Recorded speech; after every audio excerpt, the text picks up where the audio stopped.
que el servicio no es el mismo. ¿Por qué voy a matricular a mi niño si es que va a llegar algún momento que le tenga que enviar a clases presenciales y se va a incrementar el riesgo de un contagio? Y muchos padres de familia están considerando la decisión de no matricular o la decisión de trasladar de la parte particular al sostenimiento fiscal, que es otra de las razones por la que se aplazó el inicio del año lectivo. Entonces, la comunicación se debe centralizar. Todo debe centralizarse por medio de la autoridad para que las comunicaciones que lleguen a la comunidad educativa sean bien analizadas y sean bien estructuradas. Que no hayan docentes que quieran decir algo y vayan por líneas diferentes y eso genere un caos. Perfecto. Cuando les pido que elijan qué actividad hacer durante la semana, ustedes conocen que todo extremo no es adecuado. Cualquier exageración no es lo óptimo.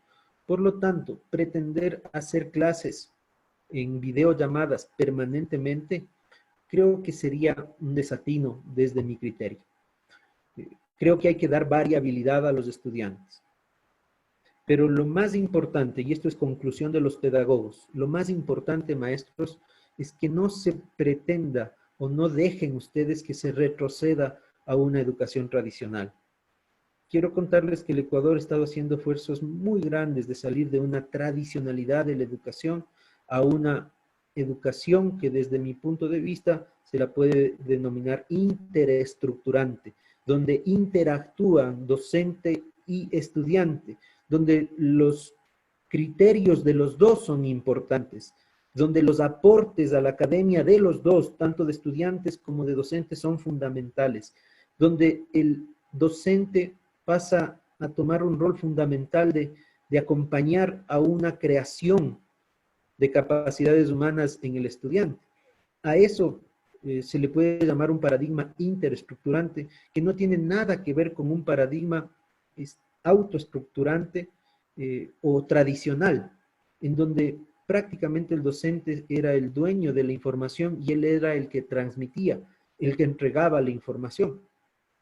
¿Qué es lo que pasó las primeras semanas? Les digo, y que hasta ahora con mucha pena estamos observando cuando entramos a aulas virtuales a hacer visitas áulicas, que el docente parece que se olvidó todo lo que veníamos peleando y ahora se dedica a dar información. Entonces, ¿qué hace? O él está en una clase en vivo indicando, diciendo, pasando información, o con un PowerPoint atrás leyendo las diapositivas o dando el criterio de las mismas, pero todo se limita a dar información a otra persona. Y eso, queridos docentes, es retroceder 100 años en educación. Por eso es que el principal reto es que ustedes, utilizando la estrategia metodológica que sea, y aquí hago un paréntesis, el ministerio está solicitando que se trabaje con ABP, aprendizaje basado en proyectos, y eso debe generar mucha capacitación porque no es una estrategia metodológica de nivel de complejidad bajo. Eso requiere tener información, hay que hacer un pilotaje para implementar muy bien. En Europa, el ABP, el aprendizaje basado en proyectos integradores, está siendo utilizado cada vez con más frecuencia, pero ha tenido una línea de entendimiento, de que el docente entienda y la implemente bien, un poco larga. Miren, ahora el ministerio nos dice, ¿saben qué? Mejor trabajen con ABP, les va a ir mejor. ¿Con qué estábamos trabajando en la modalidad presencial? Tal vez un ciclo del aprendizaje o un ERCA. Recuerdo que en la modalidad virtual se hace muy difícil porque solo estando en una clase como esta, yo podría medir conocimientos previos y medir prerequisitos. Pero si la clase solo es pregrabada, ¿cómo lo voy a hacer? Entonces, el pedido, mis queridos maestros, para que la práctica sea bien percibida, es que ustedes se aseguren que sus docentes estén desarrollando la capacidad humana, destreza con criterio de desempeño con una estrategia metodológica que sí así la garantice. No permitan que sus docentes retrocedan en educación a ser unos meros entregadores de información. Miren, hubo una propuesta, un pedido de un grupo de padres de familia en un colegio acá, un colegio particular, clase social media. El presidente del Comité Central de Padres de Familia manifestaba: hoy han comenzado a desarrollar una destreza nuestros hijos en primero de bachillerato que se relaciona con el conocimiento de matrices. El docente ha hecho una clase por Zoom, la cual ha sido grabada porque hay obligatoriedad, es una buena práctica grabar todas las intervenciones de los docentes. Y analizaban con el vicerrector en la reunión que estuve presente y decía: le voy a enseñar 5 personas que hacen este mismo trabajo que el docente quiso hacer.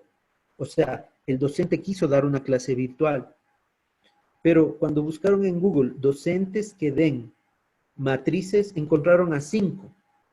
Y cuando les comenzaron a investigar a cada uno de esos 5 docentes, extranjeros todos, daban unas clases con unos recursos tecnológicos mucho más desarrollados. ¿Qué les quiero decir con esto? Que si nosotros comenzamos a buscar en la red docentes que estén dando clases, que hayan pregrabado sus clases, que ya está ahí la información, vamos a encontrar muchísimo. Entonces nuestro docente no tiene que hacerle competencia, porque el docente promedio en nuestro sistema educativo no domina todos los recursos tecnológicos. Entonces no vayamos a pensar que nuestros docentes tienen que hacerse súper competentes en manejo de recursos tecnológicos para dar clases en vivo y transmitir información. No, no es por ahí. Tienen que cuidarse 2 cosas fundamentales. Primero, la salud emocional y psicológica de los estudiantes es fundamental. Debería haber la manera, el directivo, de medirlas inclusive y estar muy atento de cómo se encuentran nuestros chicos psicológicamente. Es más, el Ministerio de Educación ha entregado ya un currículo que le ha denominado currículo compactado, con enfoque en emocionalidad. Entonces, a la ministra le hemos escuchado algunas veces decir: lo más importante es que nuestros estudiantes estén emocionalmente bien. Entonces, que no sea este inicio de clases que nos vamos a procurar a entregar información indiscriminada, no. Hay que ir despacio. Las casas, los hogares en el país están afectados. En Guayaquil entiendo que un poco más por la situación, cómo se presentó la pandemia en esa ciudad. Entonces, seguramente ese niño tiene o algún pariente o algún conocido que lastimosamente ha fallecido. Y entonces estamos afectados fuertemente, estamos afectados. Entonces la prioridad no debería ser transmitir información, sino debería ser apoyarle al estudiante. Y si es que vamos a escoger destrezas con criterio de desempeño que creamos que van a generar y agregar valor a los estudiantes, necesitamos escoger la estrategia metodológica adecuada. Yo coincido con el ministerio, les digo que hemos implementado con mucha satisfacción el aprendizaje basado en proyectos. Es muy bonita la estrategia metodológica, pero les solicito, véanle como posibilidad. La implementación del ABP en una institución educativa es mejor si se lo pilotea primero. ¿Qué les quiero decir? Que haya un grupo de docentes, 1, 2 o 3, estos docentes que son muy proactivos, que acogen las propuestas, las ideas de los directivos de mejor manera, que no se presentan como obstáculos, sino que son muy proactivos y dicen: le vamos a entrar. Con ellos empezar, escoger un grado o curso, mejor si es que es curso, y que no pase del primero de bachillerato. Escoger un primero, un décimo de básica para implementar un proyecto que ojalá integre 2 o 3 asignaturas, pero sin descuidarse del currículo. Las destrezas deben estar ligadas. Y desarrollar, medir e ir mejorando para luego socializar ese piloto entre los docentes y los docentes que aprendan de la estrategia metodológica para luego desarrollar. Sea cual sea, mis queridos amigos, la estrategia metodológica que ustedes decidan implementar, asegúrense que esté alejada de la práctica tradicional. ¿De acuerdo? La educación inicial ha merecido un espacio especial de análisis, porque para un niño de 3 años, que yo creo que van a haber muchas bajas en ese grupo de edad, 4 años, 5 años, sí. Hacer una clase como la que estamos haciendo ahorita va de ley a depender también de un padre o madre de familia que esté al cuidado de ese niño en este espacio. Entonces es también, no nos queda de otra, de sensibilizar a los padres. Necesitamos de su apoyo para que ellos nos apoyen a desarrollar las destrezas en los chicos. Perfecto. Como última información en estas prácticas que les decía, creo que es importante que ustedes escojan un paquete de plataformas para que desarrollen la metodología virtual. Estas plataformas deberán ser unas de gestión. Casi todos los colegios ya la tienen. Son muy variadas estas plataformas que me permiten enviar una información, subir las notas de los chicos. No sé si es que algunas tengan estas aplicaciones en los teléfonos móviles en donde llegan la información, la más importante, al padre de familia. Esa es una plataforma de gestión, es muy importante. Hay otras plataformas en donde se deben escoger este tipo de relaciones. En Zoom es la plataforma que más visitas ha tenido en los últimos meses. Parece ser que es la más utilizada. Y creo yo que es muy adecuado, solo con este inconveniente de que se pueda incluir cualquier persona no grata al grupo. Acá hemos evidenciado dos, les cuento dos historias. La primera, que estaba recibiendo en noveno de básica clases y por ahí se escucha la voz de una madre de familia. Y la madre de familia es la que hace la pregunta al docente y le dice, disculpe profesor, ¿podría repetir eso que no le comprendí bien? La pregunta a la madre, a lo que el docente le dice, discúlpeme señora, pero usted entiendo que puede escuchar lo que yo estoy haciendo, pero no puedo responderle dudas suyas. Tengo que responder dudas de mis estudiantes. Entonces, me parece que hay que hacer un protocolo ahí. No vamos a poder evitar que ellos escuchen de vez en cuando las clases de los docentes, pero sí creo que podemos institucionalizar una serie de normas para que los estudiantes sepan qué pueden y qué no pueden hacer. Y la otra pero muy desagradable, que alguien entró a un aula virtual, compartió la pantalla y se expuso una página pornográfica en el aula. Entonces, eso tiene como debilidad Zoom si es que el docente no pone el filtro de quién acepta y quién no acepta para ingresar a la sesión. Luego, acciones de que al inicio los estudiantes están muy comprometidos, muy alineados, actos de indisciplina no se habían presentado, pero después ya comienzan actos de indisciplina. Y eso también hay que normar, como por ejemplo, en qué situación de imagen van a los estudiantes a asistir a nuestras clases.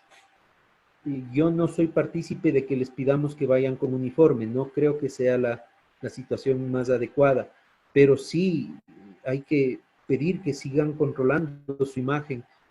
Muchos de los estudiantes tienen su computador junto a la cama o sobre ella, y entonces no creo que sea adecuado permitirles que se reciba clases en la cama, sentado en la cama, o recién despertados, sin que haya un aseo y una alimentación antes de la primera clase.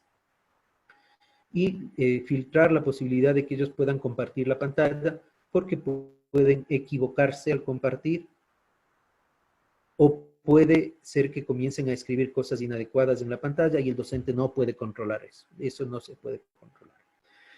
Termino diciéndoles que uno de los consejos del especialista en comunicación manifiesta que sería muy importante, maestros, comenzar a comunicar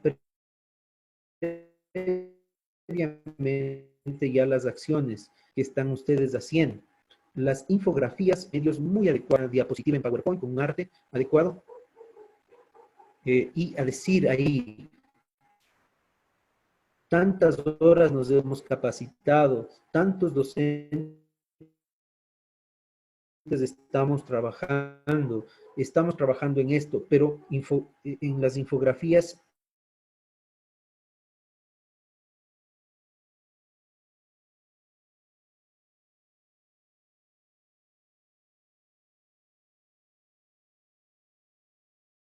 Se perdió el audio. Vamos a tener un poquito de paciencia, no es problema de nosotros en sí, es una conexión con Quito, entonces vamos a tener un poquito de paciencia, no sé si Gaby internamente se puede comunicar con Marcelo para que él sepa que no le estamos escuchando, aunque creo que él salió automáticamente, es un corte de internet, cosa que les puede pasar a nuestros docentes, deben tranquilizar y siempre tener una persona que les ayude a contactar al docente y mantener el control del aula en el caso. Es como decir una previsión que debemos tener en las clases virtuales. Entonces, vamos a esperar un poquito.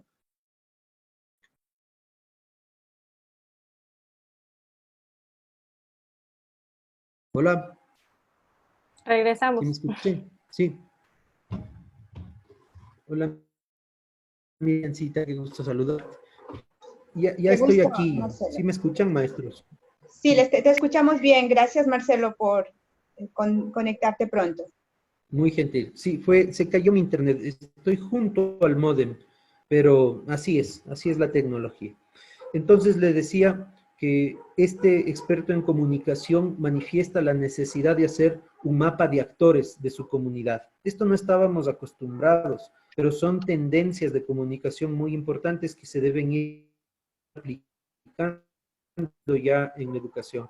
Este mapa de actores determinará 3 tipos de actores que van a tener en su comunidad, principalmente padres de familia. Les decía que la percepción de los padres de familia es a pensar que nosotros, los docentes, no estamos trabajando ni la mitad del tiempo de que trabajábamos antes. En uno de los cursos que estoy dando, una de las tareas que he solicitado es presentar una clase pregrabada y los maestros me decían, Marcelo, para hacer 1 hora de clase he tenido que invertir 8 horas de trabajo. Y eso es complejo, porque para hacer 1 hora, más o menos se utiliza el doble de tiempo. Si usted va a grabar 1 hora, necesita 2 horas.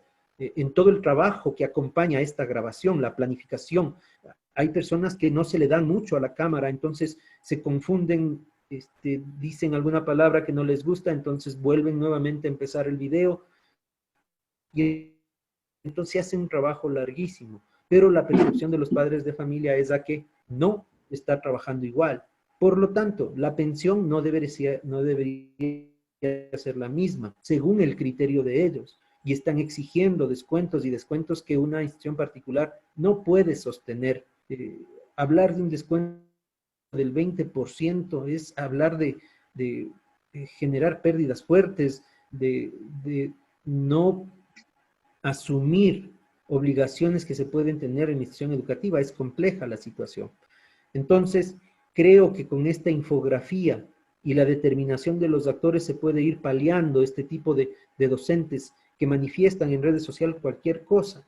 Y entonces estos 3 actores son los siguientes. El primer actor es un padre de familia denominado incendiario. Este padre de familia incendiario es el que generalmente no está conforme con muchas de las cosas y decisiones que nosotros tomamos.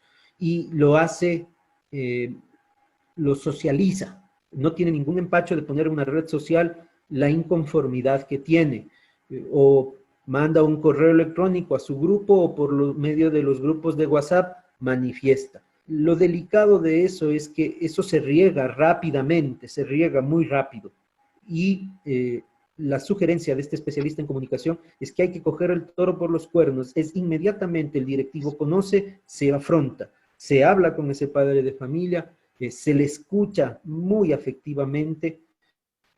No creo que se le dé razones de por qué se toma cual o tal decisión, pero sí se le escucha y se procura hacerle entender que son las razones más adecuadas en este momento. Ese es el primer actor, el más delicadito. Luego hay otros actores, como el líder de opinión, generalmente el presidente del Comité Central de Padres de Familia. Él es de nuestro equipo.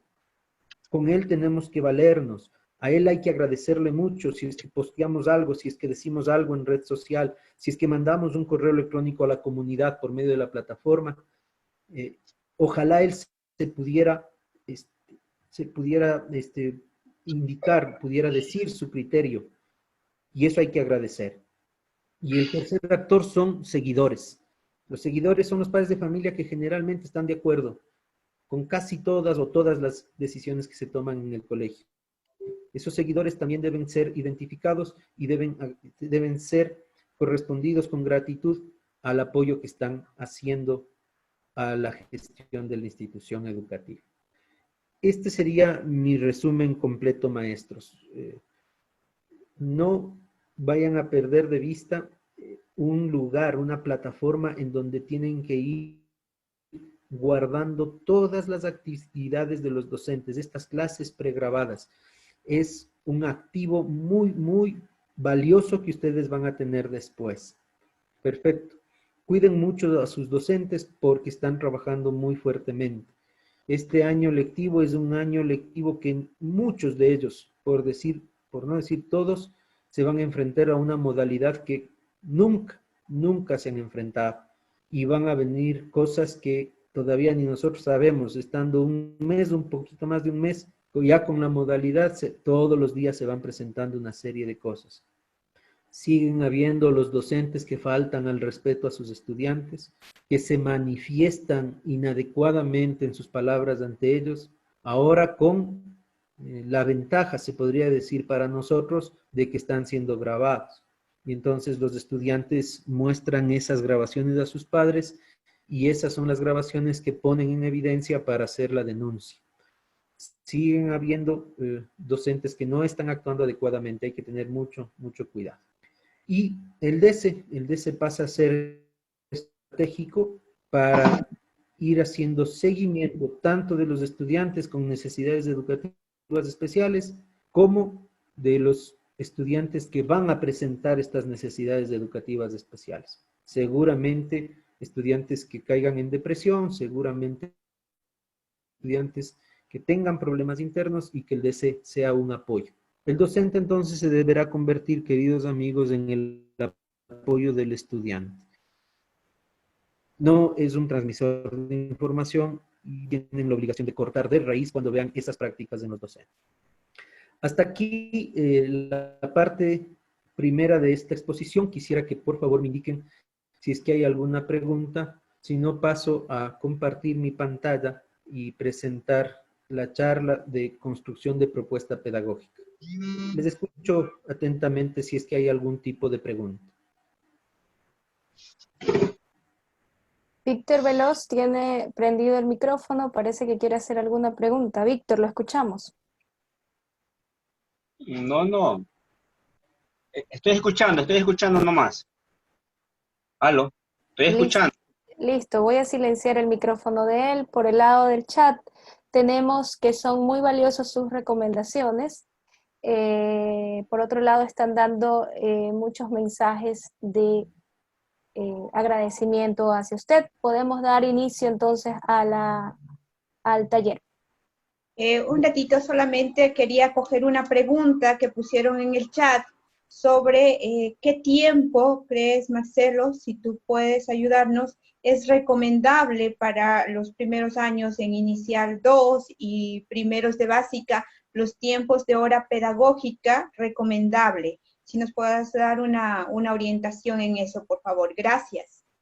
Sí, yo les hablaba al inicio de que debemos conocer muy bien cómo están estructurados los hogares y principalmente los hogares de nuestros niñitos, los pequeñitos. Con ellos va a ser muy complejo que ustedes tengan todos los días interacciones en esta modalidad virtual con clases en línea, clases en vivo, muy complejo. Porque recuerden que necesita que generalmente va a ser su madre, generalmente, o su padre o algún adulto en casa. Y entonces no tendríamos que pensar desde el tiempo que nosotros creemos que el tiempo nos puede disponer, porque se verá dirigir a la madre de familia diciendo por favor, entonces, lo que usted tiene que hacer es ayudarme a que esta neurofunción o a que esta función básica se desarrolle, se realice. Por lo tanto, aquí todos los colegios, les puedo garantizar que todos, y son muchos con los que me relaciono, no iniciaron las primeras semanas con clases en vivo con los chiquitos, no. Recién a la tercera o cuarta semana se comenzó a hacer esos primeros pilotos para ver cómo hago yo la clase con mi niño, porque el padre de familia estaba ahí al lado. Entonces, antes hubo ya ciertas sensibilizaciones al padre de familia indicándole cómo se va a trabajar. Los tiempos, 30 minutos. O sea, el Zoom da 40 minutos y creo que es la herramienta más adecuada, porque hasta que se conecten todos, les pido que consideren la siguiente práctica. Ustedes dicen, la clase inicia a las 8, 5 para las 8 está abierta ya la clase. Tienen 5 minutos para conectarse y 8 en punto para seguir desarrollando el valor de la puntualidad. 8 en punto inician. Y luego esa clase se va a cerrar a las 8:35.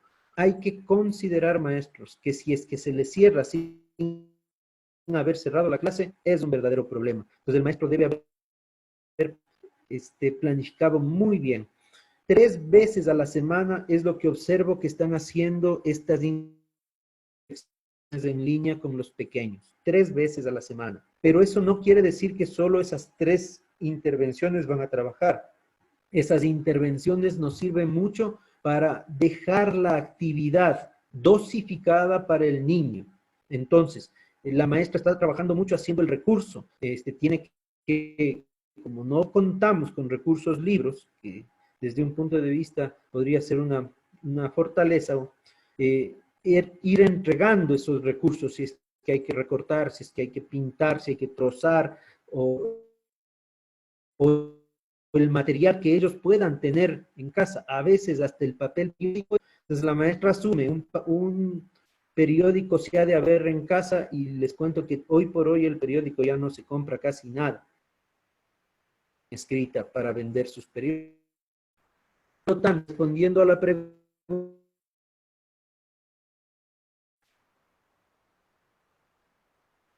A la media hora, lo más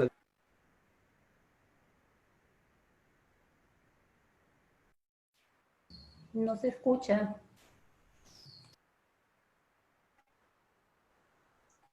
Nuevamente es la conexión. Vamos a tener un poquito de paciencia, Marcelo, no sé si nos estás escuchando, pero tenemos conexión entrecortada. Gracias. El internet, creo, otra vez.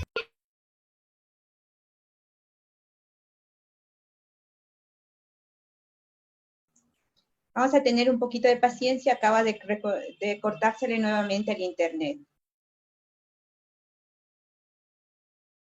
Les recordamos que él está conectado y está en Quito también, ¿no? Tiene eso un poquito que ver.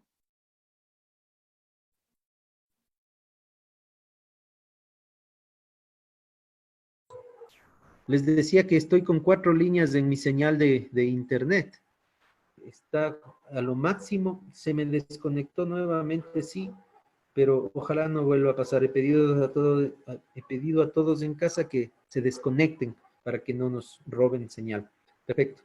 Respondí la pregunta entonces, Miriamcita, dije que lo común aquí, lo que más se está utilizando son 3 sesiones en educación inicial. Y primero de básica, inclusive hasta segundo de básica, 3 sesiones en la semana, media hora cada sesión, con la actividad para el resto de los días. Un poquito solamente complementando algo que preguntaban aquí en el chat con respecto a la pregunta, esta medida, ¿hasta qué nivel podríamos tomarlo? Se me ocurre decir, yo hice la pregunta directamente inicial, primero de básica, tal vez esta medida deberíamos tomarla también en elemental. Creo que hasta segundo de básica, Miriamcita, hasta segundo de básica. Tercero de básica ya tiene un poquito más de autonomía. No tanto, no todos, pero ya se ve que segundo de básica puede relacionarse un poco mejor. La básica elemental sería muy importante que se le tenga muy medido muy medido cómo van reaccionando los niños. ¿De acuerdo?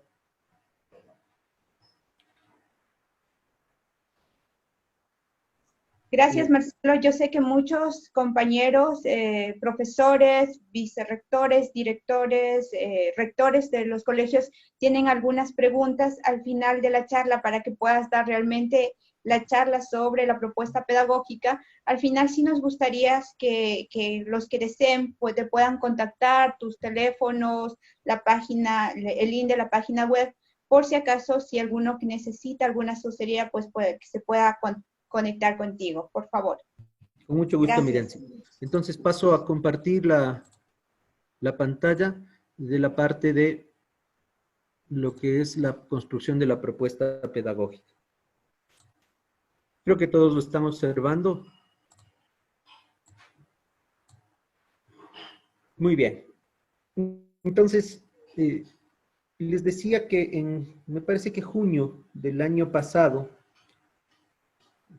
más o menos por ahí se publicó el primer instructivo de construcción de la propuesta pedagógica. Este que pongo aquí en la pantalla es el actual. Este fue dado, me parece que en octubre del año pasado. Entonces, ¿cómo me hacía caer en cuenta una maestra de un colegio? Me decía, Marcelo, mira que aquí dice Lenin.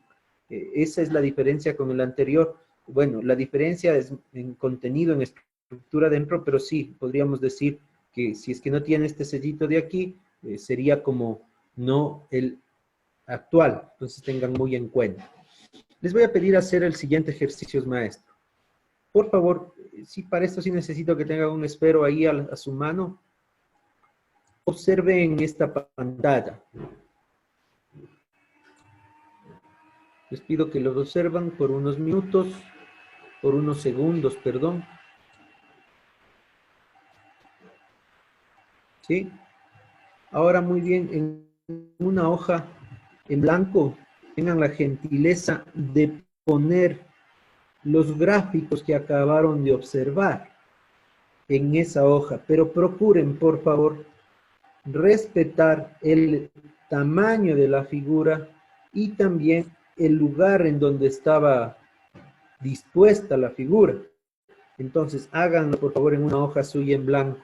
A ver, vamos a ver cómo está esa memoria visual. Y ya la vamos a calificar también. Ahí me voy a apoyar mucho en su capacidad de evaluación inmediata que tenga. Listo, generalmente en los talleres en donde tengo el placer de estar presencialmente con ustedes, yo llevo unos chupetes. Entonces, al que haga muy bien, le voy a deber un chupete.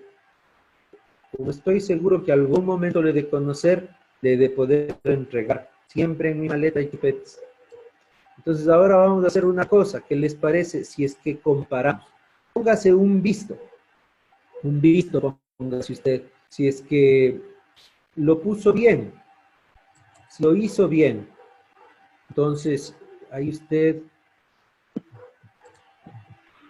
se pone así, perdón, déjenme ver otro formato en rojo, puede ser. Si es que lo hizo bien, ¿no? O le tacha, si es que estuvo muy grande o si estuvo en otro lugar que no es. ¿De acuerdo? Y vamos a ver las notas, ¿no? Porque hay que calificarse sobre, contemos, 1, 2, 3, 4, 5, 6, 7, 8, 9, 10, 11, 12. Pues aquí en la parte superior derecha, sobre 12, póngase su nota. ¿Cuánto sacó?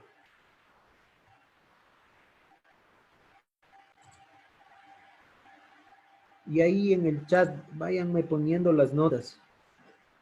No le dé vergüenza si se sacó un bombero. Pero póngase nomás, sobre 12, ¿cuánto? La verdad es importante para tener conocimientos previos del equipo. Ahí voy viendo.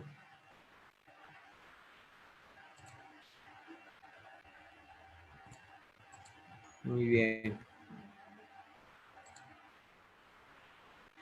Déjenme verificar. cómo estoy en el chat para saber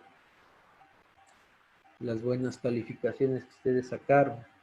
5, 7, 4, 3, 6. Tengo un 8 de la hermana, qué gusto.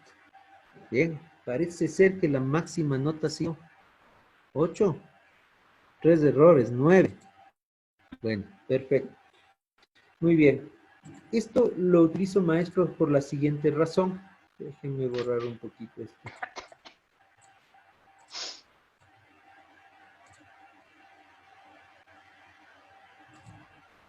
Porque parece ser, maestros, que las ideas en relación a educación están como esta gráfica, dispersas. Están como esta gráfica. Yo sé lo que es un proyecto educativo institucional, sé lo que es un plan curricular institucional y también sé lo que es un plan curricular anual, un PCA. Tengo la decisión tomada dentro de nuestra institución que voy a hacer un plan de unidad microcurricular, un plan de unidad didáctica, y tal vez algunos hagan otras herramientas de planificación. Conozco que hay un código de convivencia y tengo inclusive algunos procesos académicos y administrativos bien estructurados. Pero cuando a mí me permiten, me solicitan que yo genere una coordinación, una relación entre todos, se nos hace un poco complejo y entonces están dispersos. ¿Qué es lo que debe pasar? Tenemos que unir todo esto, tenemos que unir para que todo se relacione y que haya una consolidación de todos los saberes que tenemos nosotros los docentes. Y miren, no puede haber proyecto educativo. Y las palabras proyecto educativo, por favor, hagan como sinónimo de unidad educativa, colegio, escuela de educación básica, con lo que ustedes tengan. No puede haber un proyecto educativo si antes no tengo un documento que se llame propuesta pedagógica. Desde la propuesta pedagógica nacen el proyecto educativo institucional con sus dimensiones, nace la planificación curricular institucional, el código de convivencia.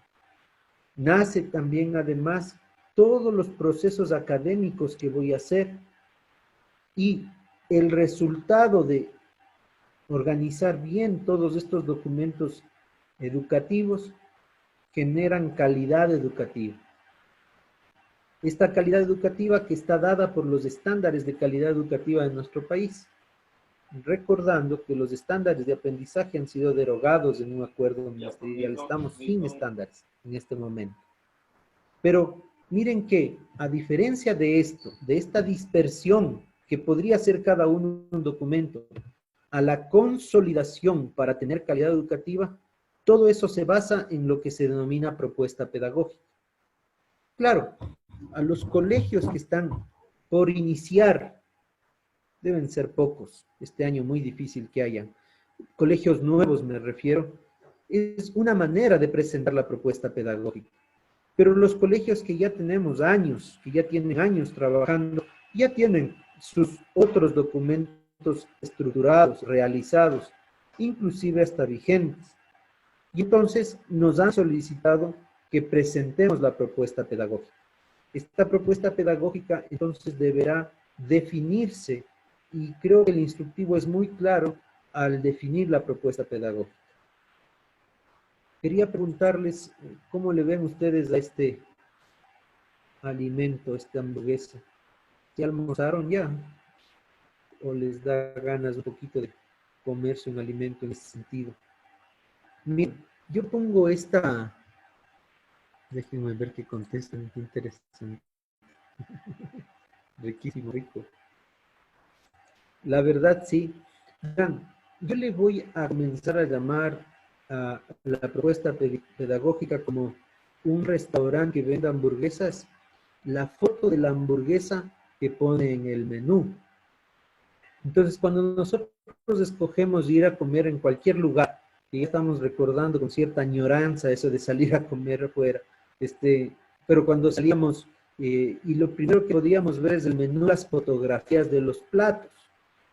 y entonces ahí nosotros nos decidíamos. Pero entonces, si es que usted veía la hamburguesa, vamos a hacer este ejemplo, así, usted decía, quiero esa hamburguesa. ¿Listo? Y entonces, lo que espera que le pasen es algo similar a lo que ofrece el restaurante, pero hay ciertas ocasiones que obtenemos cosas diferentes, como esto. Entonces, nos venden esto y nos dan esto de acá. La pregunta es, ¿cómo se sentiría usted si es que va a un lugar y quiere una hamburguesa así y le ofrecen una así? ¿Cómo se sentiría? ¿Qué sentimientos tendría? Y estoy hablando muy claramente sobre sentimientos. Generalmente a mí me responden y me dicen frustración, ira, decepción, defraudado. Sí, esos son los sentimientos, porque algo nos han ofrecido y en realidad nos han dado una cosa diferente. Entonces, maestros, yo quiero que ustedes hagan una similitud de la propuesta pedagógica como esta fotografía del plato estrella que tiene el restaurante. Ustedes saben, y voy a utilizar un término que no va muy relacionado con educación, pero ustedes tienen que tener designado una persona que vende el colegio. ¿A qué me refiero con esto de vender el colegio?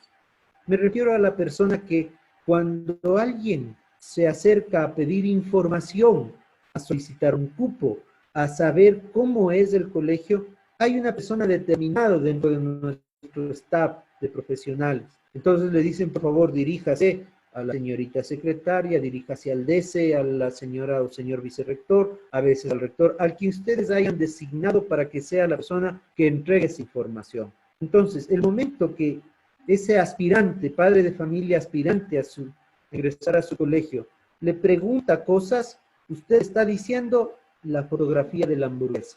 Eso le está diciendo. Y somos muy hábiles.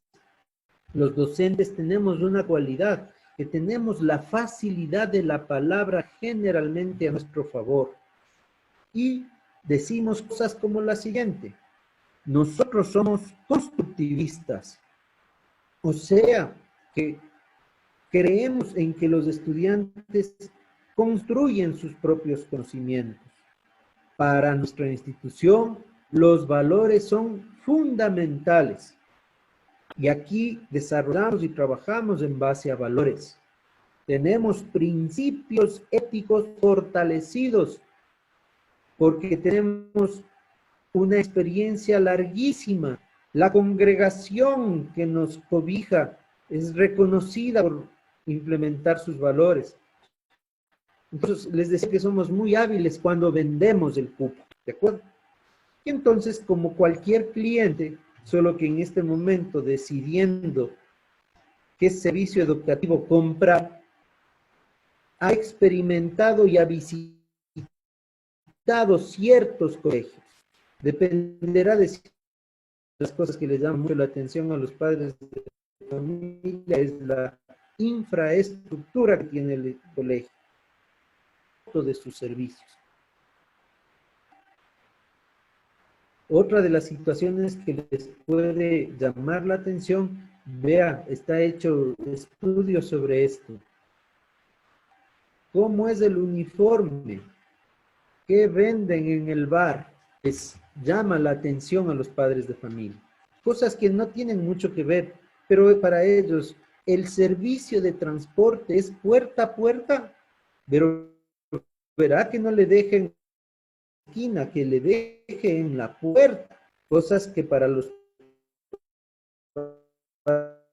padres de familia son importantes. Pero yo quisiera que usted revise, cuénteme si algún padre de familia, una cosita. ¿Cuál es la teoría del conocimiento que usted implementa aquí para desarrollar las capacidades humanas de nuestros hijos? O que le pregunte, ¿cuáles son las teorías de aprendizaje y de enseñanza que sus docentes implementan? La estrategia metodológica que su docente implementa está relacionada con los recursos y las técnicas y los instrumentos de evaluación que se utilizan.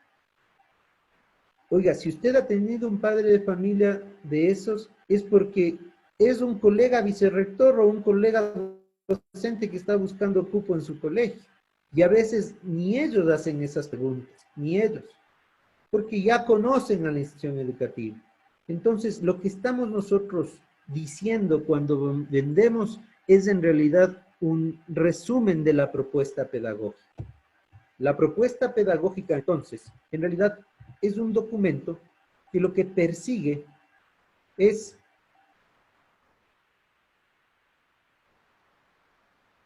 visibilizar, plasmar lo que se denominan intenciones educativas para el proceso de enseñanza-aprendizaje. Una cosa es el proceso de enseñanza y otra cosa distinta es el proceso de aprendizaje. Son dos cosas que se deben separar, se deben trabajar indistintamente. No podemos unirlas. Una cosa es cómo el maestro enseña y otra cosa es cómo el estudiante aprende. Y una de los aportes de la neurociencia a la educación ha sido es que estos estilos de aprendizaje son muy diversos y que el docente debe ser en realidad un verdadero, no sé si la palabra sea científico, para poder identificar el estilo de aprendizaje e implementar técnicas que puedan acoplarse con ese estilo. Pero tiene 20, 25, 30 chicos, por lo tanto, 30 estilos diferentes. Por lo tanto, lo que mucho nosotros decimos, nuestro proceso de enseñanza-aprendizaje está muy identificado.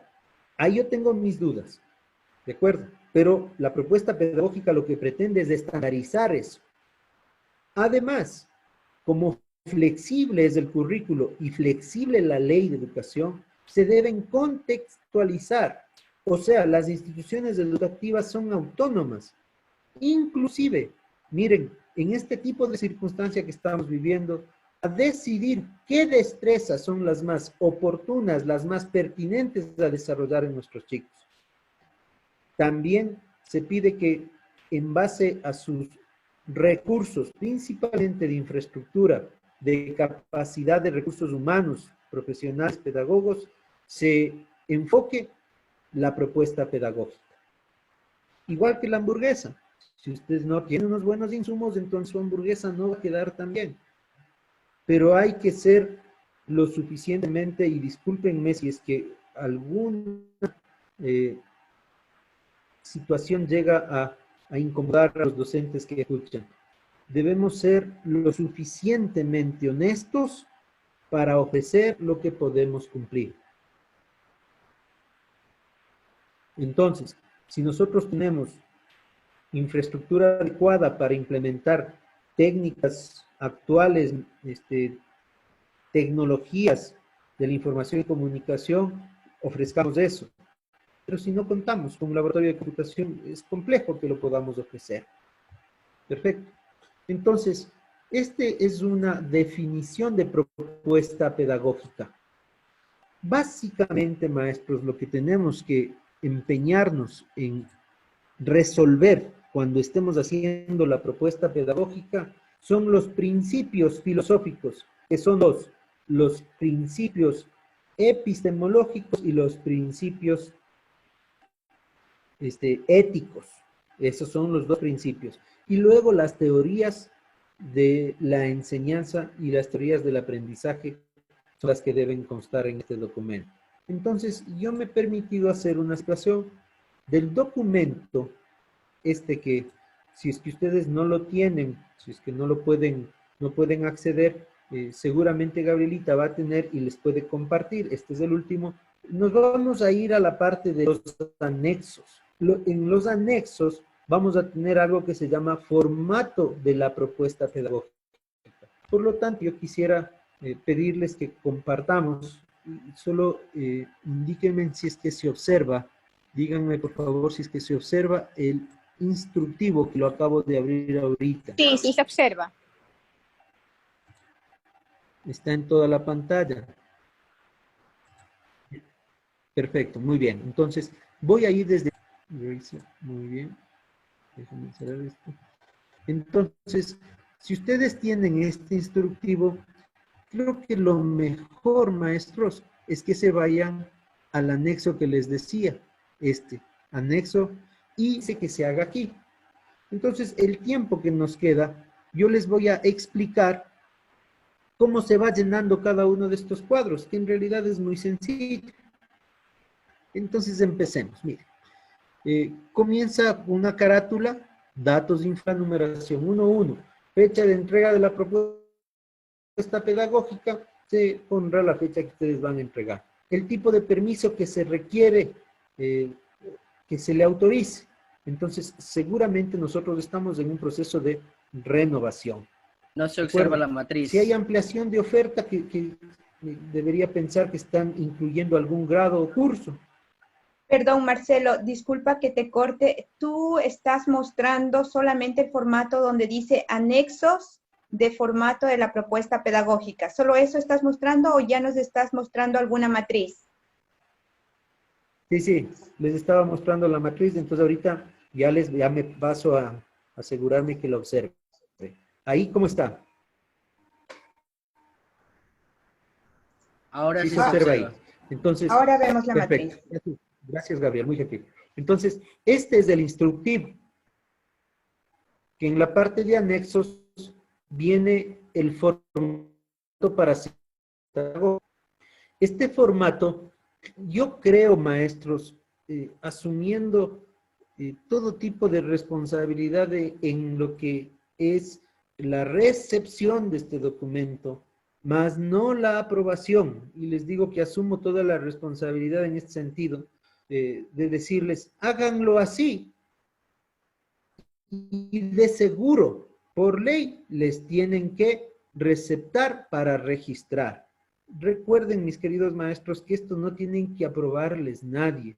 Quien tiene que aprobar será el Consejo Ejecutivo, tal vez la Junta General. Eso sería un buen filtro de aprobación de la propuesta, pero permitir que una persona externa o una persona del distrito quiera asumirse una competencia que no le corresponde de querer aprobar un documento de estos, no pueden ustedes permitir. Cierto que es un poco complejo comenzar a chocar con las personas que trabajan en el distrito, pero muchos de esos técnicos, de esos servidores públicos, no son personas competentes en educación. Son auxiliares. Perdón que interrumpa, Marcelo, es del 2019. ¿Este documento? Sí, ¿de qué año es? Sí, es del 2019, de Listo. octubre de 2019, el último. Ok, lo acabo de descargar, se los voy a pasar por aquí.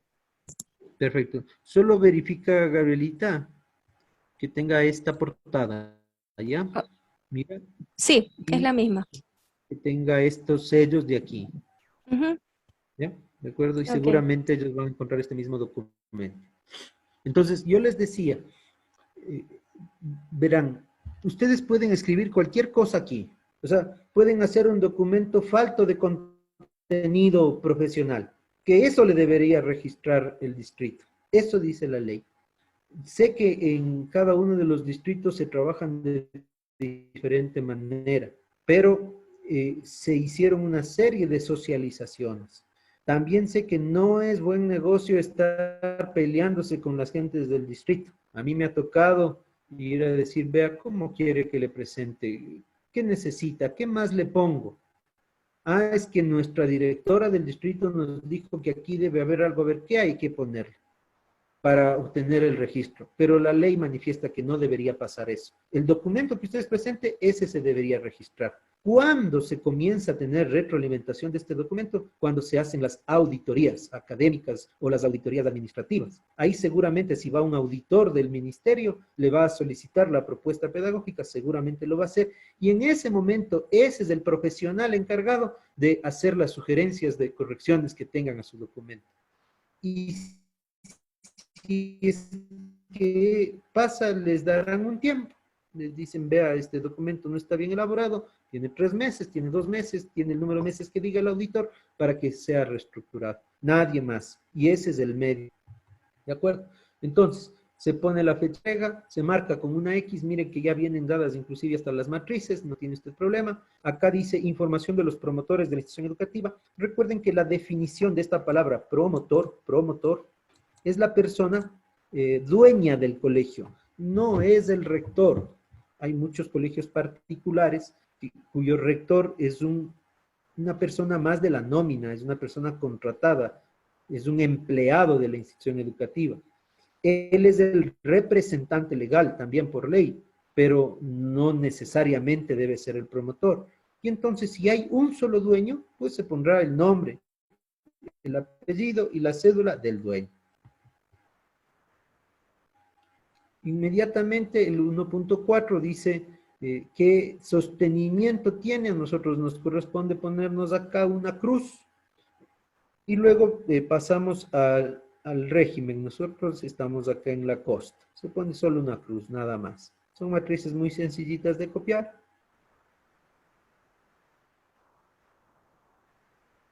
Luego le pide la dirección donde se ubican las instalaciones. Luego entramos al punto 2, oferta educativa.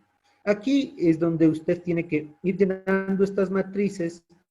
No incremente más. O sea, muchas veces por hacer bien ponemos cosas que no se requieren. Este es un documento corto, súper concreto, súper conciso. Y aquí hay que poner lo que se necesita, ¿no? ¿En qué sentido le digo? Perdón un ratito, estoy perfecto. Miren, dice, educación inicial.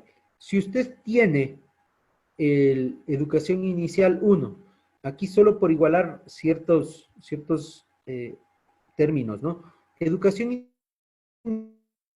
va de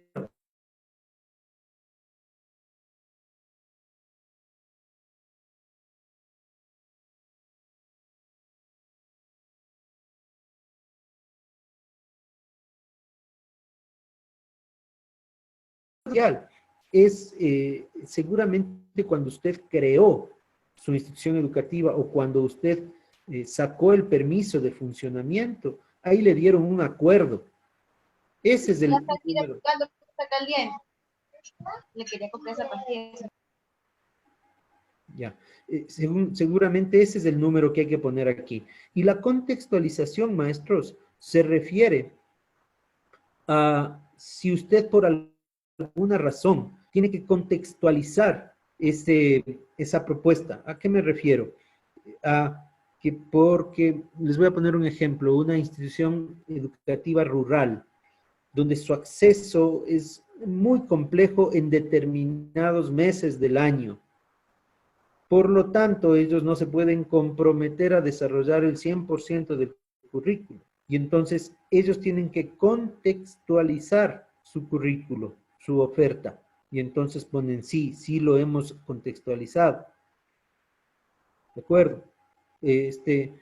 Usted debería poner en casi todas, sí está contextualizado porque estoy cumpliendo y estoy alineándome a todas las situaciones de mi contexto. Entonces, generalmente aquí encontramos que las instituciones ponen sí, está contextualizado. ¿De acuerdo? La educación general básica con los 4 niveles y el bachillerato general unificado. Y el artículo 44 de la ley habla de los bachilleratos complementarios, que es el técnico productivo y el artístico. La asignación de horas. Aquí, con la información del punto anterior. Entonces, dígame, ¿tiene educación inicial? Sí. ¿Cuáles son los ámbitos de aprendizaje que usted está desarrollando? ¿De acuerdo? Acá se ponen las asignaturas. Si no aplica a la educación inicial, no hay asignaturas. ¿Y cuántas horas? Es la carga horaria que usted ha designado a cada una de las áreas, las asignaturas en su colegio. El siguiente cuadro solicita que se determinen, si usted tiene paralelos. Entonces, aquí se va poniendo una X, por ejemplo. Yo digo, yo sí tengo de 3 a 4 años. De 0 a 3 años no tengo. De 3 a 4 años sí tengo. Tengo 2 paralelos. Entonces, pongo acá abajo. Permítanme hacerles un ejemplo.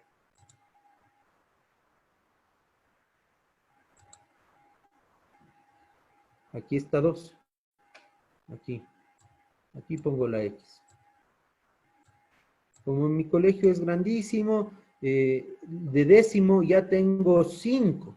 Aquí tengo que incluir 3, 4, 5 y aquí pongo en décimo 5. 5 paralelos. Ya en el bachillerato general unificado yo trabajo ciencias y ahí ya solo tengo, en primero tengo 2 y segundo y tercero solo se reduce a 1. ¿Ya? Así se va llenando esta matriz. Si es que alguien tiene bachillerato complementarios aquí, se llena la siguiente matriz, si no, no se la incluye. Como ven, esto es meramente operativo. No hay que hacer mucho en esta situación. Luego la educación escolarizada extraordinaria no se la llena si ustedes no tienen esta educación escolarizada extraordinaria. Educación en casa, educación especializada e inclusiva o la educación inconclusa. Esto no se incluiría si ustedes no tienen. Perfecto. Y aquí viene la parte más importante de la propuesta pedagógica que se llama marco filosófico. El marco filosófico, tienen ustedes que tomar en cuenta estas dos preguntas que se está solicitando aquí. Dice, ¿cómo se evidencia la posición de la institución educativa en cuanto al tipo de persona que se pretende formar? ¿Recuerdan ustedes este ejercicio que hicimos con las figuras, que luego se transformó en una casa estructurada con todo? De aquí, maestros, de aquí sale el primer elemento curricular del plan curricular institucional. Es en donde se describe el perfil del estudiante. Se denomina propósitos. Los propósitos que están en el PCI se deben relacionar directamente con la respuesta a la pregunta ¿qué tipo de persona interesa formar? Y se hará un análisis sobre qué tipo de sociedad se quiere contribuir. Así se inicia el marco filosófico. El marco filosófico, entonces, luego se describirá partiendo en dos puntos. Primero los principios éticos. Respondiendo a las preguntas, ¿cuáles son los principios éticos que identificarán a los estudiantes de la institución educativa? Maestros, recuerden, cuando ustedes desarrollen estos principios éticos, regresen a ver a la filosofía institucional de su proyecto educativo institucional, en donde están los principios y los valores. Esos deben tener una relación o ser exactamente los mismos. ¿Qué es lo que pasa en las instituciones educativas? Ya tienen hecho su proyecto educativo institucional, ya lo tienen hecho. Entonces, se ponen a hacer su propuesta pedagógica. Vayan a la filosofía, vean cuáles son los valores que tienen y esos pónganle aquí. Eso es lo que revisa principalmente un auditor, pero no por hacer que el auditor nos diga está bien o está mal, sería la principal razón, sino porque hay congruencia. Pues. En el proyecto educativo institucional yo digo que mis valores son la solidaridad, son la innovación, es la justicia, ¿de acuerdo? Eso tengo principalmente. Y también hablo de, como soy institución católica, hablo del amor a Dios. Entonces, no podrían contraponerse a lo que va a poner usted en la propuesta pedagógica. Debería haber una relación directa. Aquí es donde se escriben. Generalmente cuando veo que los auditores van, aquí es cuando se tiene inconvenientes con la revisión. Ellos ya saben qué revisar. Dice, présteme su PCI, présteme su PI, présteme su propuesta. abren en la parte, mire, aquí no hay congruencia. Su propuesta pedagógica dice una cosa y su proyecto educativo institucional dice otra. Su propuesta pedagógica dice una cosa, dicen otra cosa. Entonces tengan muy clarito que esto se tiene que relacionar, eso es fundamental. Luego vienen los principios epistemológicos, y aquí lo que se pide es cuáles son los principios epistemológicos que fundamentarán a los procesos de aprendizaje. Aquí hay una premisa que la toman como verdad del ministerio, que hace sinonimia entre principios epistemológicos y una teoría general del conocimiento. O sea, para el ministerio es lo mismo, los principios epistemológicos que las teorías del conocimiento.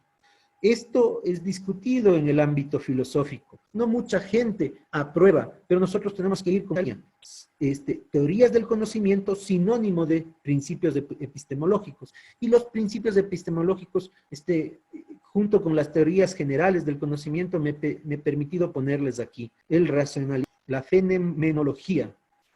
¿Qué les quiero decir con esto? Miren, mis queridos maestros, no vayan a extenderse mucho, deben ser extremadamente concretos. ¿Qué es lo que se solicita? Que la propuesta pedagógica se haga viva en una institución educativa. ¿Y dónde se hace vivo? En el aula de clases. ¿De acuerdo? Entonces, si nosotros decimos que nuestra teoría general del conocimiento es que somos racionalistas, entonces hay que verificar y hay que socializar con el docente.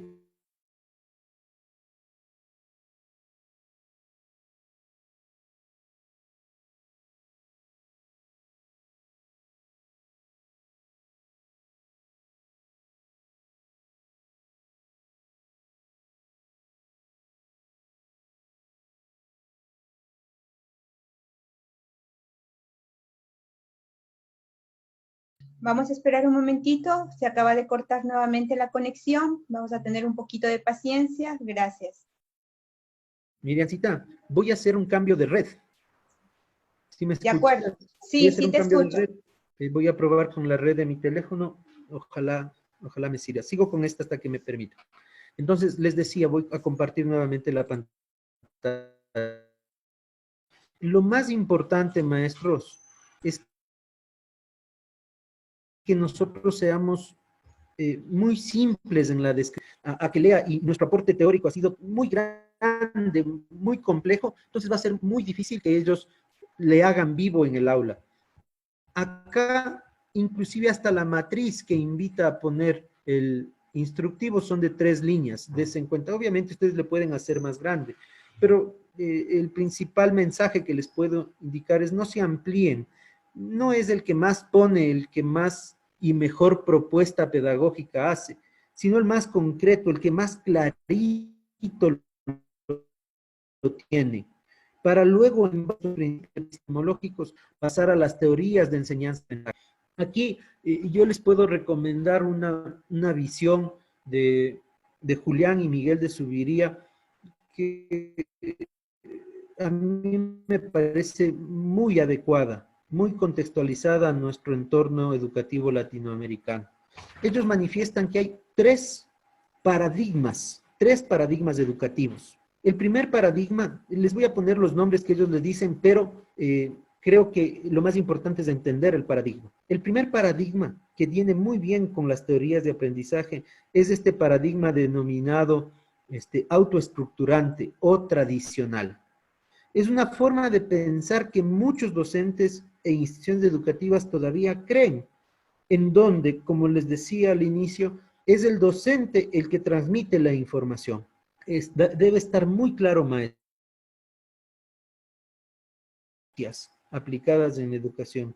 Ningún humano es capaz de entregar el conocimiento a otro ser humano. No es posible. Lo que sí entrega es información, y el ser humano que está receptando esa información va a decidir si le transforma en conocimiento, ¿de acuerdo? Entonces, el paradigma tradicional o autoestructurante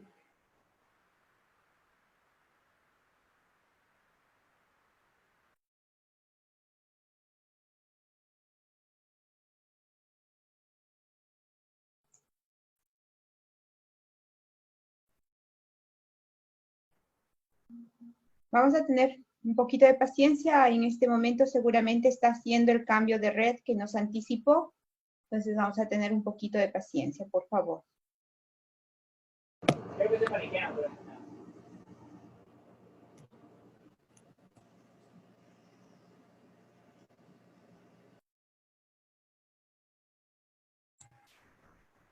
Vamos a ver.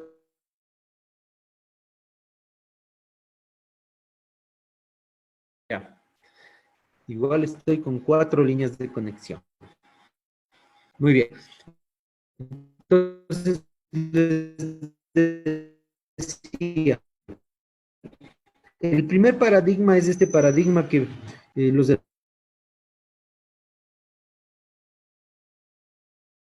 generalmente las prácticas son prácticas muy, porque son tradicionales, ¿no es cierto? La utilización del recurso libro como guía fundamental, la pizarra para escribir y que los estudiantes copien, o la copia directa una vez que el docente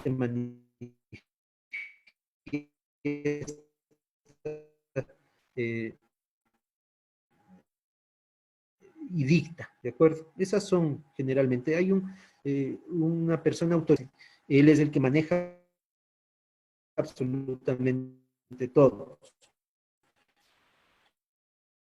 Y entonces hay una disposición generalmente a la persona y al aula, el programa como Montessori, en donde es el estudiante el actor fundamental. Y el docente pasa a formar parte de una línea de facilitadores, de asesores, pero es el docente, es el estudiante el que decidirá algunos aspectos fundamentales, como por ejemplo, ¿qué quiere aprender? Un extremo del constructivismo. Él decide la edad y el contenido a aprender. Y el docente entrará entonces en acción solo cuando el estudiante solicite ese aporte. Y ahí estará el docente, solo para servir cuando el estudiante así lo requiere. Este paradigma se le conoce como heteroestructurante. Y hay un tercer paradigma que creo que es el que casi todos estamos situados, que se llama interestructurante. La interestructura es la relación que se da entre el docente y el estudiante, los dos con la misma e importante actuación dentro del proceso. El uno enseña, el otro aprende, pero con metodologías activas. Metodologías activas que son las que permiten que el estudiante investigue, infiera, concluya, analice, organiza, jerarquice los contenidos que se complementan con destrezas o competencias o con saber hacer y con saber ser, son muy relacionados con la solución de problemas de la vida real. Generalmente el docente, cualquier tipo de destreza o capacidad humana que desarrolla, la aplica al mundo real y está muy enfocado en esta interestructura a que los estudiantes sean personas de bien, buenas personas. De ahí las teorías de la enseñanza-aprendizaje que puedan derivarse. Yo soy un docente conceptual, dialogante, podría llamarse hoy. ¿En qué es lo que creo? Creo que Vygotsky, por ejemplo, tiene mucha razón cuando dice que el aprendizaje es social. Creo también que se puede acelerar el aprendizaje, pero siempre basándose en la primera infancia con el desarrollo de neurofunciones. Y los principios pedagógicos se deberán complementar con los nombres de las personas que apoyan esas teorías. Entonces se pone una matriz aquí, permíteme un ratito, voy a compartir un documento en donde tengo una propuesta pedagógica de un colegio determinado, en donde quiero que se observe un poco más. Ya les comparto, permítanme un minuto, por favor. Estoy por aquí, sí, muy bien, perfecto. Comparto la pantalla. Ya, ustedes están observando una matriz que recuerdo claramente en una de las socializaciones que hizo uno de los asesores académicos de un distrito acá en Quito, decía, miren, a nosotros los asesores y seguro los auditores les va a ayudar muchísimo, les va a ayudar mucho, les va a servir mucho que presenten una matriz como esta. Obsérvese en teorías de enseñanza-aprendizaje. Nombre de la teoría, el autor, el concepto, qué es lo que persigue la teoría, qué define, cómo se define, los principios teóricos básicos y las implicaciones en la práctica pedagógica, qué es lo que debería hacer el docente. Y tal vez esta columna de aquí, maestros, sería la más importante, porque si un docente alcanza a este documento y comienza a leer, sería decirle, mire, la primera teoría, por ejemplo, el aprendizaje significativo, lo que persigue que usted haga es lo que dice en esta última columna. Entonces, he visto con muy buenos ojos que los señores auditores, los señores asesores, en este último punto de teorías del aprendizaje, valoran mucho la presentación de una matriz similar a esta, no necesariamente esta, pero una similar también. ¿De acuerdo? Muy bien. Voy concluyendo mi presentación, maestros, porque luego de esto lo que se solicita es que se ponga todas las referencias bibliográficas que se puedan tener. Y esa es la propuesta pedagógica. Esa es la hamburguesa que estamos ofreciendo a nuestra comunidad y este documento hará que nosotros procuremos dar lo que ofrecemos. El siguiente paso de desarrollar esta propuesta pedagógica sería la socialización con todo el grupo docente. Y en esa socialización ustedes sabrán que les fue bien solo si el docente sale consciente completamente de acciones, de conductas observables. Vean, así es lo que estamos proponiendo, esto es lo que ustedes deben hacer, estos deben ser sus comportamientos, esta es su manera de actuar en la institución educativa, porque eso es lo que estamos proponiendo. Este documento es sencillo, es básico, no se debería extender más de unas 18 a 20 hojas, y eso siendo súper bondadoso en los espacios y el tipo de letra que usted haga. No es un documento extenso, es más bien muy concreto. Perfecto. Ahora sí paso a escucharles. Si alguien tiene alguna duda, estoy presto para responder con mucho gusto.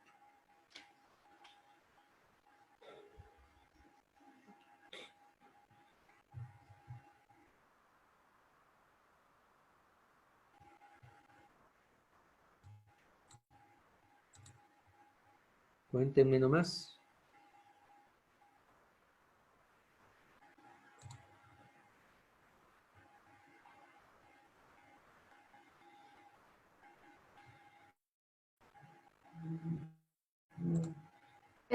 Bueno, No sé, miren.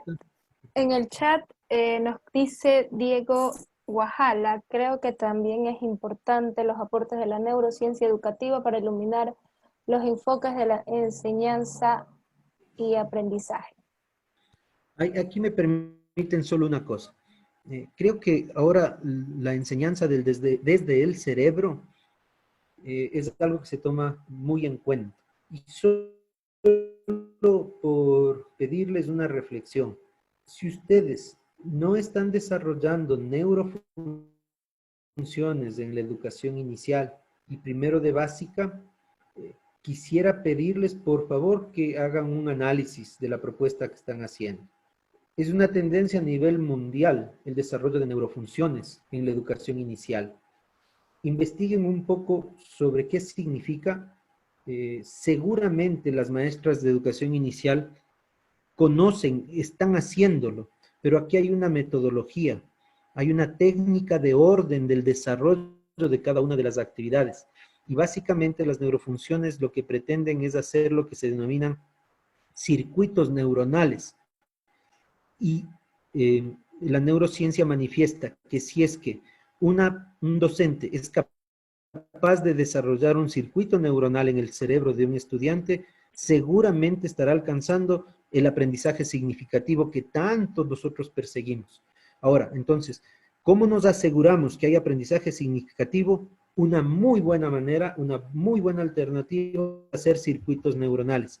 Si estos circuitos neuronales vienen fortalecidos desde los 3 años, los inconvenientes de aprendizaje de los estudiantes en la educación media, superior y bachillerato van a disminuirse ostensiblemente. Las maestras de educación inicial van a tener entonces un protagonismo, y están teniéndolo ya de en adelante.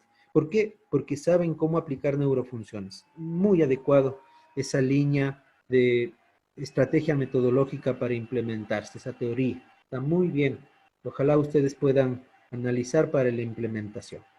¿Alguna otra Ok, duda? Cristina Montero. Para los que tenemos el PEI, todos sus elementos nos ayudan a construir la propuesta pedagógica. Parece que eso es un comentario de ella.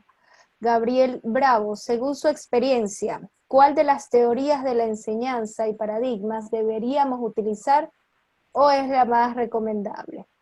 A ver, verá, esto es súper concreto. El paradigma fundamentalmente es el denominado interesestructurante.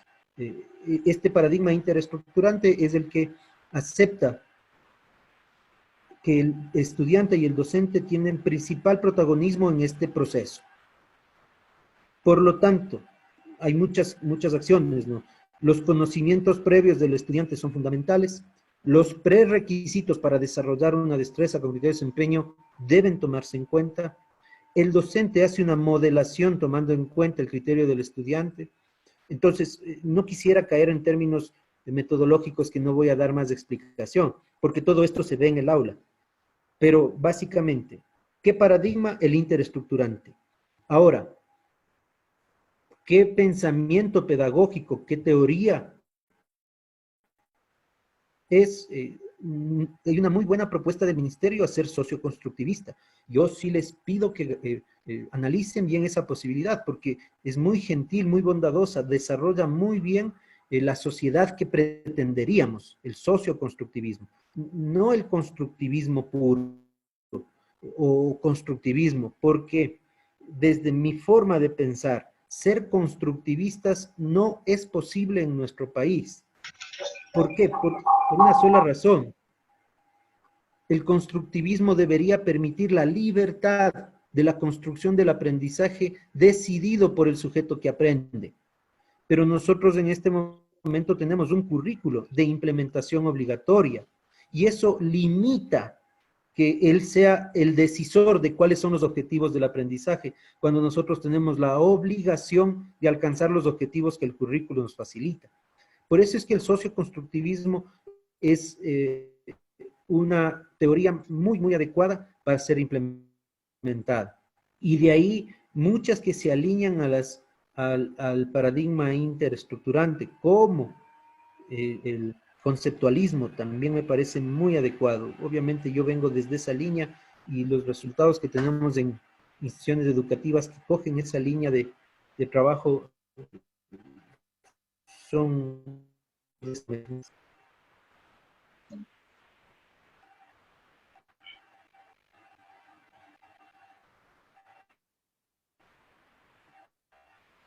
Listo, por acá tenemos a María Gabriela Encalada.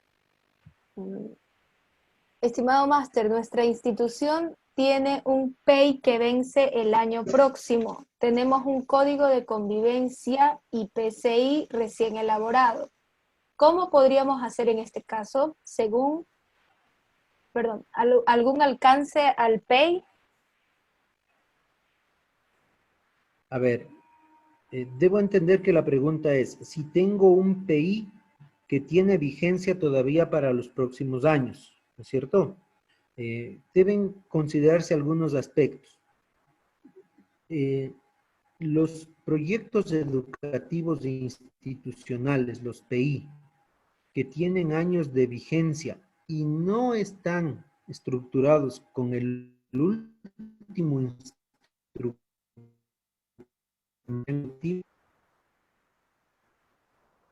creo que deberían ser reestructurados, no ajustados, reestructurados. Pero no por eso ustedes caen en una ilegalidad o no conformidad.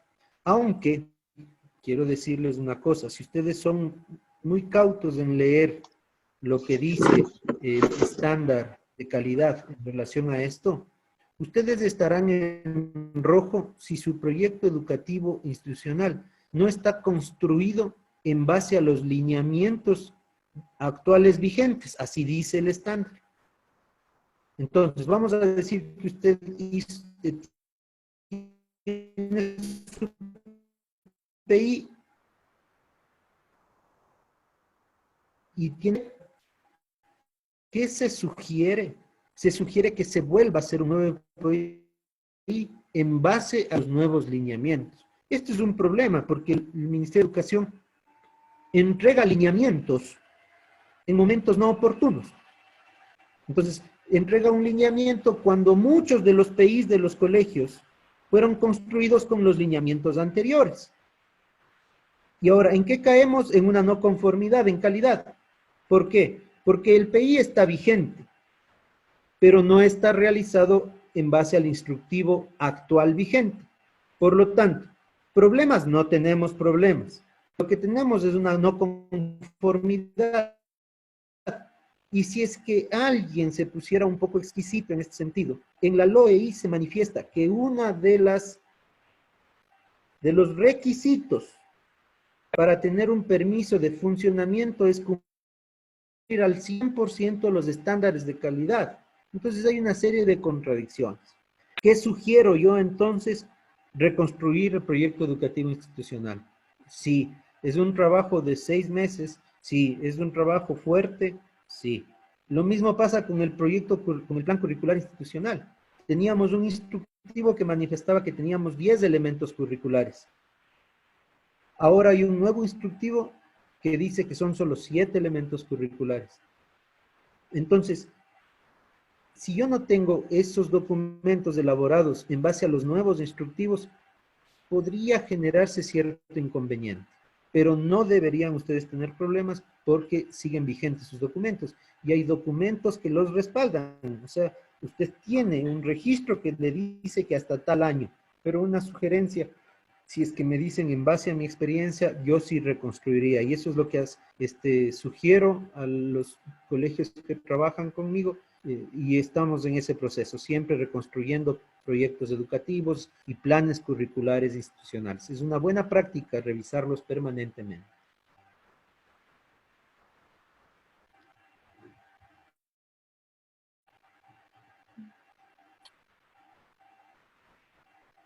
Sí, me dicen que era exactamente lo que habían preguntado por acá. Cristina Montero nos dice que ahora son 7 y deben detallarse la forma de evaluar.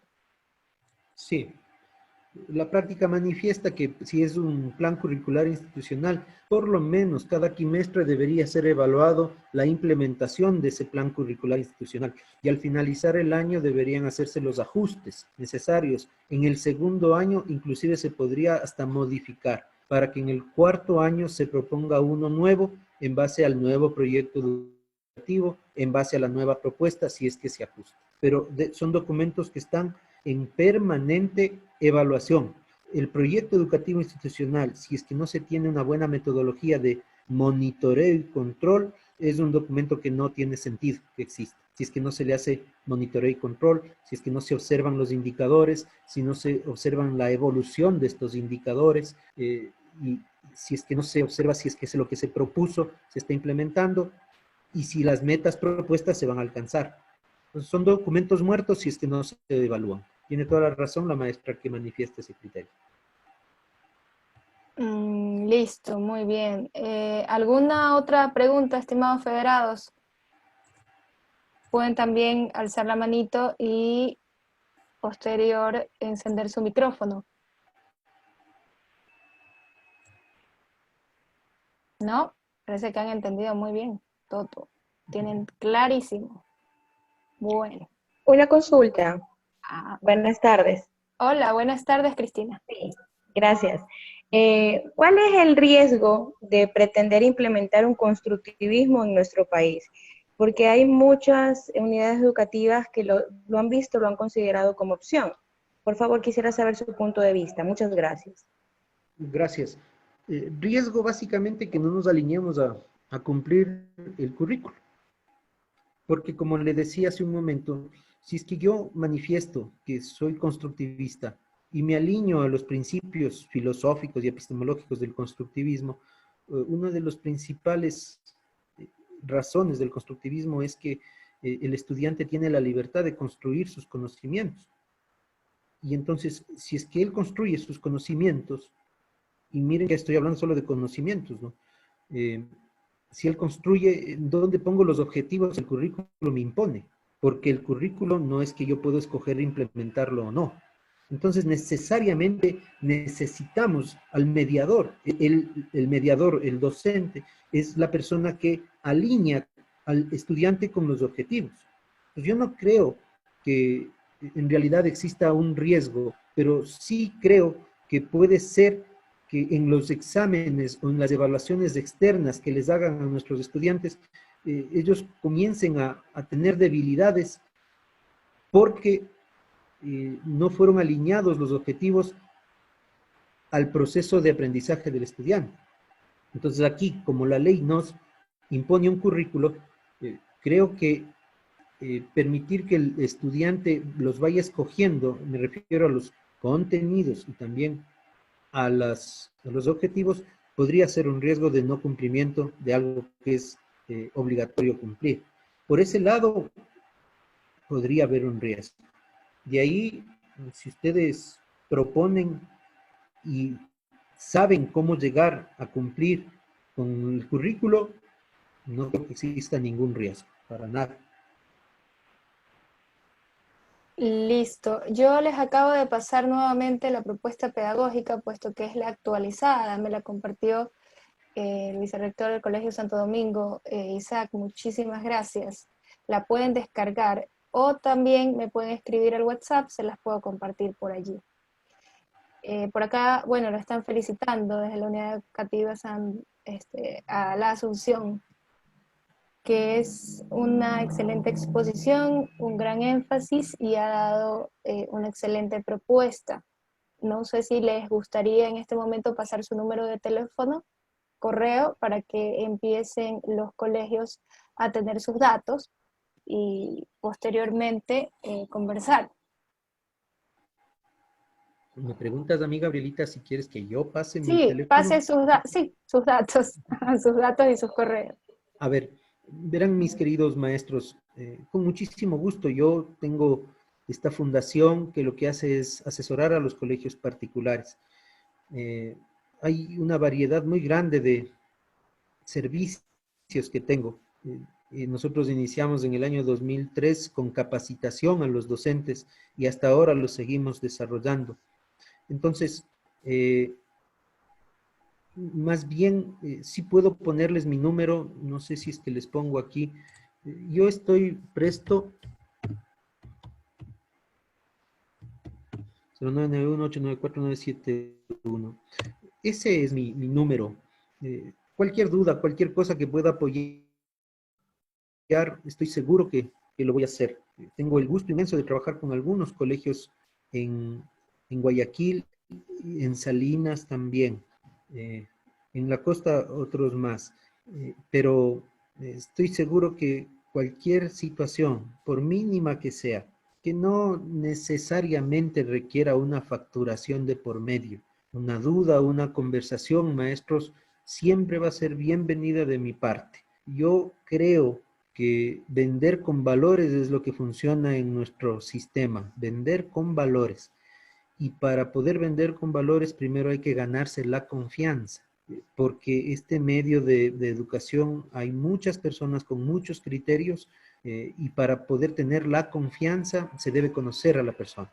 Entonces, les pido cualquier duda, consulta que se refiera a esto o a cualquier otra cosa. Ustedes quieren que yo converse con ustedes sobre las prácticas y ampliar lo que les dije al inicio. Si ustedes tienen alguna duda de cómo están procurando manejar desde desde junio sus clases. No duden en llamarme, conversamos, les doy mis criterios. Siempre la información va a hacer que sus decisiones sean mejor tomadas, ¿de acuerdo? Y para mí sería un verdadero placer poderles conocer cada vez más. Así que a las órdenes. Estimado Marcelo, a nombre de todos los colegios federados, te agradezco por esta excelente exposición. Realmente tus comentarios, tus consejos, tus énfasis, yo sé que a cada uno de los participantes nos va dejando una semilla por donde debemos ir trabajando, donde debemos ir indagando, donde debemos ir realmente aplicando o investigando para generar un buen instrumento, una buena propuesta pedagógica y ser presentada, que sea real. Yo te agradezco nuevamente. Siempre que he participado de los cursos que me has invitado, siempre he salido con esa satisfacción de sentirme que algo nuevo he aprendido o algo nuevo estoy por descubrir. Muchísimas gracias, Marcelo, por tu disposición. Sé también por agenda que tú todavía nos vas a acompañar en dos charlas también que generosamente te estás uniendo a la Federación de Colegios Católicos para poder acercarse a nosotros. Muchísimas gracias a nombre de todos. Que tenga una buena tarde, tú y tu familia, que se encuentren bien, y también todos los directivos y docentes federados. Muchas gracias. Gracias, Miriancita, las palabras muy valoradas. Muchas gracias a mis maestras y maestros queridos. Mis respetos por su linda profesión. Mis bendiciones a todos y que sigamos disfrutando de nuestra vida de docentes. Que Dios les bendiga. Gracias por todo. Gracias por escucharme. Un abrazo a todos. Cuídense. Gracias. Gracias, bendiciones.